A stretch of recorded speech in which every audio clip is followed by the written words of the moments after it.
Welcome to Elevate English. Elevate your English. Elevate your life. If you found this video informative, please like, share, and subscribe to the Elevate English channel. Let's start our story.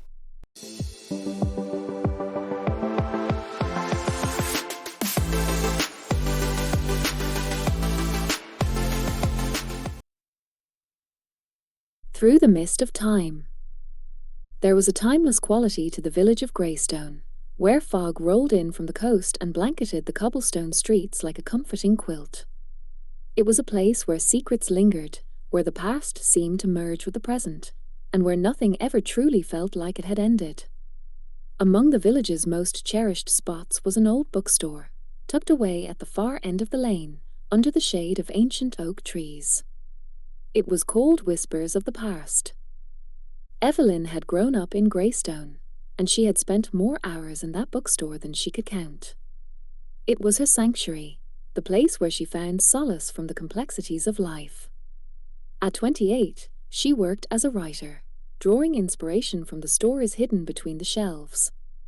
The owner of the store, an elderly man named Mr. Thorne, had watched her grow from a curious child into a thoughtful, reserved adult. He was a man of few words, but his presence was comforting, and he had always encouraged her to read, explore, and dream. One afternoon, while Evelyn was searching for an old novel she'd read years ago, her fingers brushed against a peculiar leather-bound book hidden in the corner of the shelf. There was something about it that caught her attention, and she carefully pulled it out. The title was embossed in gold on the spine, but the letters were faded and barely legible.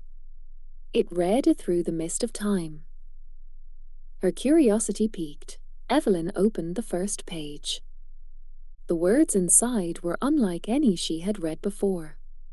They were not merely a story, they were written as if they were meant to be lived. The book detailed a love story set centuries ago, but the oddest thing about it was that the protagonist, a young woman named Lyra, seemed to be living in a world very much like Evelyn's. The details were too accurate. The village, the street, the bookstore. It felt as though Lyra's life had somehow intertwined with her own. As Evelyn turned the pages, the story began to blur into her reality. She found herself in a strange trance, unable to stop reading, as if the book itself had cast a spell on her. The final page was yet to be turned when she heard Mr. Thorne's voice from behind her. "Curious, are you?" he asked gently. Evelyn jumped, startled.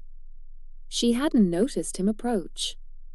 "This book, it's strange," she said, her voice trembling.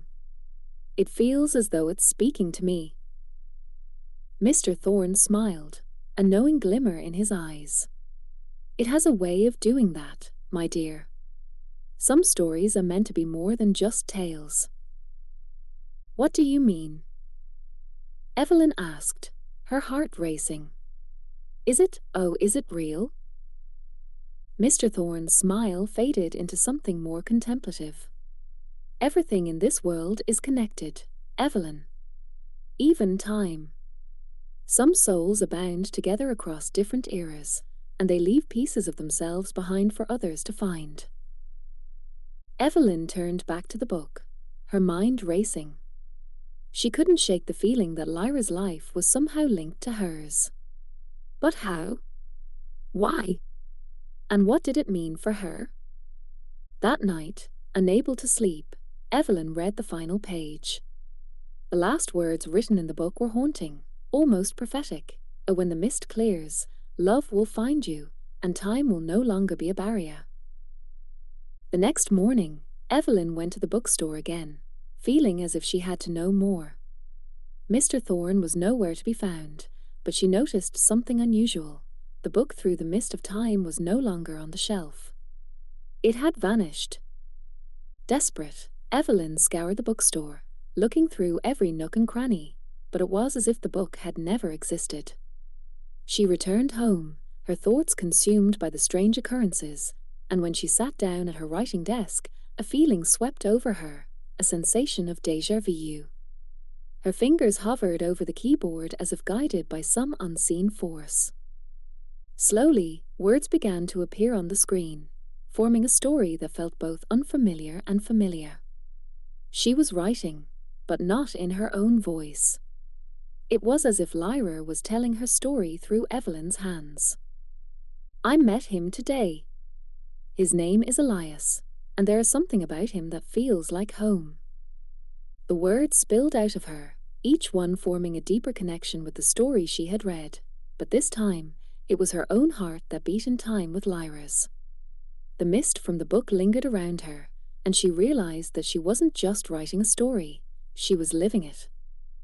Days passed, and the more Evelyn wrote, the more she felt the presence of Elias. He was everywhere, in the words, in her dreams, in the spaces between the pages. He was her past, her future, and now, as she wrote, he was becoming part of her present. It was as if the boundaries of time no longer existed, and she and Elias were two souls bound by fate. Their love transcended time, connecting their hearts across centuries, and through their shared story, they were rewriting history itself. And then, one day, when Evelyn least expected it, the mist lifted. She met Elias in the most unexpected of places, at the very bookstore where her journey had begun. It was as though he had stepped out of the pages of the book into her world, his dark eyes filled with recognition. "Evelyn," he said softly, his voice like a melody she had heard in her dreams.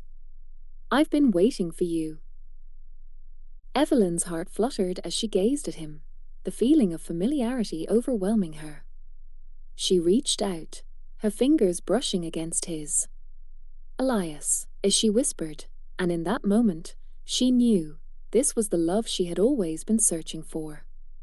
A love that defied the rules of time, a love that had been waiting for her in the mist.